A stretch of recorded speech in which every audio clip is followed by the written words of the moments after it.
My name is Leora Vale, and I was 23 when the truth finally snapped inside me. It happened in our living room, the one with peeling wallpaper and a fan that clicked every time it turned, a sound I'd grown up hearing, a sound I used to find comforting. That night, it felt like a countdown. My mother didn't ease into it. She never did. She slid a folder across the table and said, with a strange pride in her voice, "We spent 99% of your savings to buy your sister's apartment." The words hit like cold water, but my face didn't move. I just watched her fingers drum on the folder, the same way they used to drum on my report cards when she was disappointed. My sister leaned back on the sofa, crossing her legs like a queen on a throne she didn't earn. She smirked and said, "You don't have a single penny left, Leora."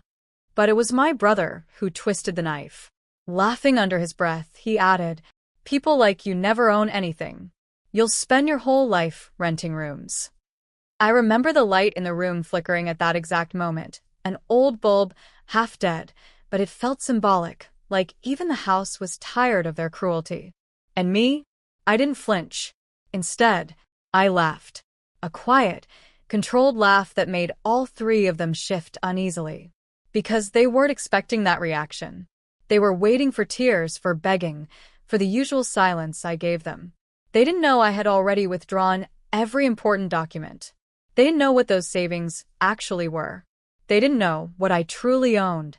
But they were about to. Because the apartment they bought? It never legally belonged to my sister. My mother's smile faltered first. She didn't like unpredictable reactions. She liked control, order, obedience. So when I laughed, she narrowed her eyes and said, "Wipe that smile. You should be grateful your sister finally has stability. You never needed that money anyway." Grateful. For losing everything I worked for. I leaned back in my chair, feeling the faint vibration of the ceiling fan above us, its clicking growing louder, like it was counting down to something they couldn't hear yet. My sister flipped her hair over her shoulder and said, "Honestly, Leora, you should thank us. If that money stayed with you, you'd just waste it." I studied her face. Perfectly done makeup, brand new phone, the silver bracelet she borrowed from me months ago and never returned. She had no idea how transparent her entitlement looked. But my brother, he reclined in his seat with a smugness that had been building for years. "Let her laugh," he said. "Landlords love people like her. Quiet, desperate, always settling for scraps." Quiet, desperate, scraps. Their words echoed inside me, not as wounds, but as confirmation. Confirmation that the people who raised me had never seen me as family, only as a resource. A wallet. A fallback.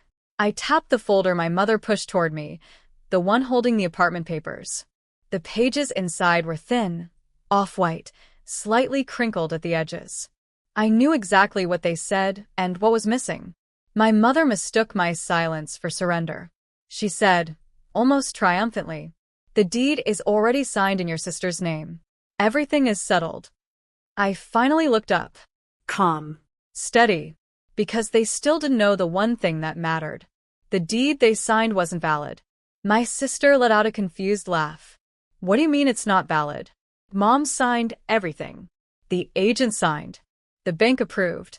I slid the folder closer, letting my fingertips rest on the edge. Papers always felt like truth you could touch, and tonight they were exactly that. "You signed the wrong deed," I said softly. My mother straightened immediately. The confidence drained from her posture like someone had pulled a thread. Impossible. I checked every page. She had. Carefully. But she checked the wrong document. I inched the papers out just far enough for them to see the corner of the title. Property Transfer Review, Provisional. Not final. Not legal. Not binding. My sister snatched the top page and flipped through it, her face tightening with every line she didn't understand. "Why does it say review everywhere?" My brother stood abruptly, the chair legs scraping against the floor. "Stop messing with us, Leora. The agent said it was done." I breathed in slowly. The room smelled like dust, old curtains, and that faint lemon cleaner my mother loved. I let the stillness build before I answered. "The agent said it could be done." I paused. With my signature. A silence dropped over the room, thick and uneasy. My mother's voice softened into something dangerously close to fear. Are you saying your signature is required? For this to be legal? I nodded once. My sister swallowed hard. My brother muttered something under his breath. And for the first time in years, I could feel the balance shift, subtle but unmistakable. A tremor in the air, like the house knew justice had finally stepped inside. I folded the papers back neatly and closed the folder. You can't take what legally belongs to me, I said quietly. Not without consequences. Their faces changed, but the real twist was still coming. My mother's voice dropped to a whisper, the kind she used only when she felt cornered. Leora, sweetheart, we thought you'd agree. Your sister needed a place. You've always been the reasonable one. Reasonable, their word for sacrificial. I stood slowly, letting the chair legs glide across the floor instead of scrape. My movements were calm, deliberate. The kind of calm that makes people nervous. My sister finally found her voice. So what now? You're going to ruin everything because of a signature? I looked at her, really looked at her. The girl who got everything without lifting a finger. The girl for whom my parents bent rules, morals, and now my savings. No, I said. I'm going to correct everything. My brother scoffed. By doing what? Backing out? You wouldn't dare. Mom will cut you off completely. I gave him a small smile. She already has. The fan clicked faster now, as if marking the tension pulsing through the room. I walked to the shelf near the window, the one holding dusty photo frames and forgotten trophies, and pulled out a slim black envelope I had hidden months ago. The paper was thick, embossed, unmistakably official. I placed it gently on the table. My mother froze. My sister leaned forward. My brother stepped back. What's that? My sister whispered. I tapped the envelope. Proof of the real purchase I made. My mother's jaw tightened. Real purchase? Leora, what did you do? I met her eyes with the calm she had always mistaken for weakness. While you were trying to give away my savings. I opened the envelope, revealing a set of documents thicker, heavier, far more important than theirs. I bought something none of you know about. Their faces paled. All three at once. Because the stamp on the first page was unmistakable. The moment my sister saw the gold embossed seal, she gasped. My mother pressed a hand to her chest. My brother stepped closer despite himself. Because that seal didn't belong to a bank, or a landlord, or a loan office. It belonged to the housing authority itself. I slid the first page out, thick paper, watermarked, the kind that didn't bend easily. The header read, Full Ownership Certification, Unit 804. My brother frowned. Unit 804? That's not the apartment we tried to buy. No, I said softly. It's the one directly above it. My sister's face flushed. You bought an apartment? With what money? I let out a slow exhale. The truth felt warm in my chest, a small flame I had been sheltering for months. With the savings you thought you stole. My mother shook her head, confused. But we checked your account. It was empty. I nodded. The public account was empty. Then I tapped the document. My actual savings? The ones I worked for? The ones I never told anyone about? Those were in a private investment account. My brother's arrogance cracked. You hid money from us? I tilted my head. You don't hide things from family. You protect them from thieves. A sharp silence cut through the room. My sister grabbed the papers with trembling fingers, flipping through line after line. This says you paid in full, and it's under your name alone. Yes. And it's already registered? Yes. My mother sank into her chair like the strength had been pulled out of her spine. But that wasn't even the part that rattled them most. I placed one more document on the table. The one they didn't see coming. Because Unit 804 wasn't just mine. It controlled something far bigger. My sister stared at the newest document as if it were written in a language she'd never seen. My brother leaned in first, squinting at the heading. Building access authorization? He blinked. My mother frowned. My sister's breath hitched. I sat back down, letting the moment settle like dust floating in a sunbeam. Unit 804, I said quietly, comes with tier-level ownership privileges. My mother shook her head. What privileges? I tapped the page. Control over the building's rental roster, maintenance approvals, and, most importantly, I paused, watching their expressions tighten. Veto power over new occupant registrations. My sister's lips parted. Wait, that means… My brother finished it for her, voice unsteady for the first time all evening. She can decide who gets approved to live in this building, including us. I didn't need to confirm it. The truth was right there in black ink. My mother clutched the table edge. Leora, your sister's application is pending, I said. Calm. Controlled. Pending my approval. My sister slammed her hand on the table, panic cracking through her voice. You wouldn't dare. I already told my friends I'm moving there. I already posted pictures. I raised an eyebrow. Of an apartment you don't legally own? Her mouth snapped shut. My brother stepped forward, anger and fear wrestling in his eyes. So, you're going to hold this over us? Is that your plan? I looked at him, and for the first time, he couldn't hold my gaze. No, I said softly. I'm going to let the truth do it for me. My sister swallowed hard. My mother whispered, What truth? I slid the last page from the envelope, the one they never imagined existed. Their faces drained instantly. Because this page didn't just expose what I owned, it exposed what they had done. My mother's fingers trembled as she reached for the final page, but I held it back for a moment, letting the weight of the air settle. Even the fan stopped clicking for a second, as if the whole house leaned in to listen. I laid the document flat on the table.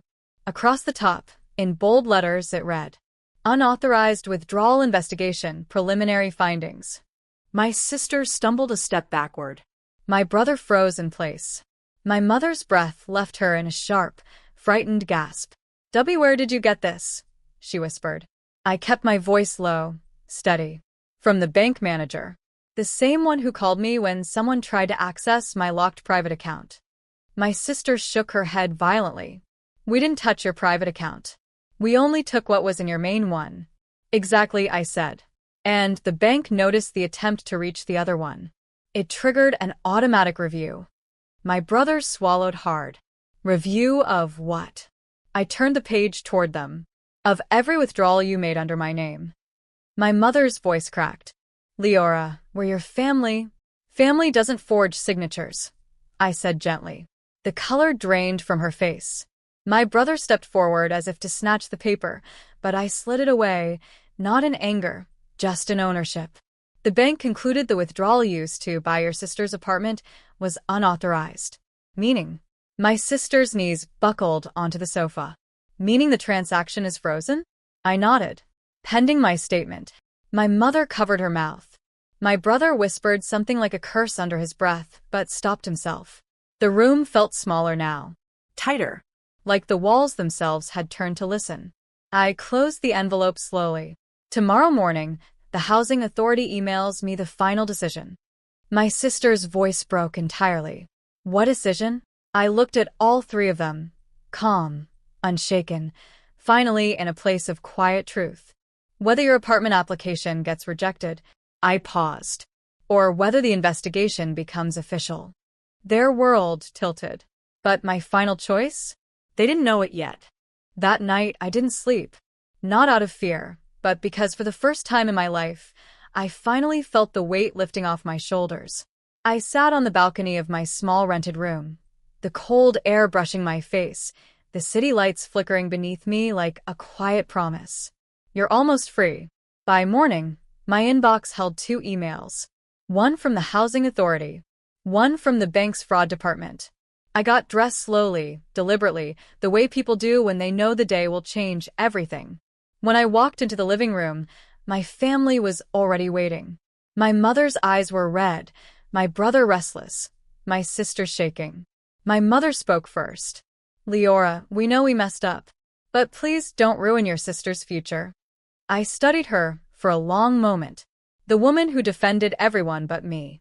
Who assumed my silence meant weakness. who thought I would break instead of bend. I finally sat across from them. I'm not here to ruin anyone, I said softly. I'm here to stop the ruining of me. My sister wiped her tears. So, what did the housing authority say? I opened the email on my phone and turned it toward them. Your application has been rejected. My brother cursed under his breath. My mother covered her mouth. My sister shook her head in disbelief. But there's more. I opened the second email. The fraudulent withdrawal case? They closed it. My mother blinked. Closed? Why? I looked at her, calm, steady, finally grounded in my own voice. Because I told them I wouldn't press charges. My sister broke into sobs, relief, fear, shame, all tangled. My brother stared at me like he was seeing a stranger. My mother whispered, Why show mercy after what we did? I stood, picking up my folder, mine fully mine, and slipped the documents inside. Because I'm done teaching you through pain, I said gently. Now I'm teaching you through consequences. I walked toward the door, pausing only once. When you try to take everything from me, I smiled softly. You helped me see what I already had. The morning light hit my face as I stepped outside, warm, clean, unclaimed. They took my savings. They took my trust. They even tried to take my future. But without knowing it, they taught me how to build one on my own.